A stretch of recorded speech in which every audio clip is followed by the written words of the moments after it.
അതെ, ഇന്നത്തെ ഒരു ചെറിയ വ്ളോഗാണ്. വിഷു ദിവസത്തെ കാര്യങ്ങളും വിശേഷങ്ങളൊക്കെയാണ്. അപ്പോൾ വിഷുക്കണി ഒരുക്കുന്നതും വിഷു ദിവസത്തെ കുക്കിങ്ങൊക്കെയാണ്.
തലേ ദിവസം രാത്രി തന്നെ വിഷുക്കണിയൊക്കെ ഒരുക്കും.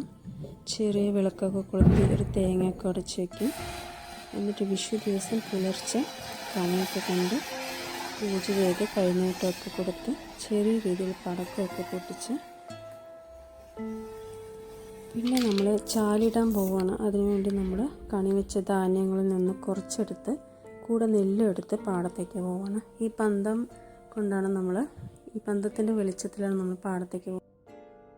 പിന്നെ അവിടെ ചെന്ന് പടക്കമൊക്കെ പൊട്ടിച്ച് ചെറിയൊരു പൂജ നടത്തുകയാണ്. മണ്ണൊക്കെ കൂട്ടിയിട്ട് അതിൽ പൂവും വെള്ളമൊക്കെ കൊടുത്ത് കർപ്പൂരം ചന്ദനത്തിലേക്ക് കൊളുത്തി വയ്ക്കും. എന്നിട്ട് അവിടെയും കുറച്ച് പടക്കമൊക്കെ പൊട്ടിക്കും. ഇനിയാണ് നമ്മുടെ കുക്കിംഗ് സ്റ്റാർട്ട് ചെയ്യുന്നത്. ഇവിടെ അങ്ങനെ സദ്യയൊന്നും വയ്ക്കാറില്ല. രാവിലെ വിഷുക്കഞ്ഞിയാണ്. കണി വെച്ച് പുളിയവരെ എടുത്ത് ഒന്ന് വറുത്ത് മിക്സിയിലൊന്ന് ക്രഷ് ചെയ്തെടുത്ത് തോലൊക്കെ ഒന്ന് മാറ്റി കുക്കറിൽ വേവിച്ചെടുക്കണം.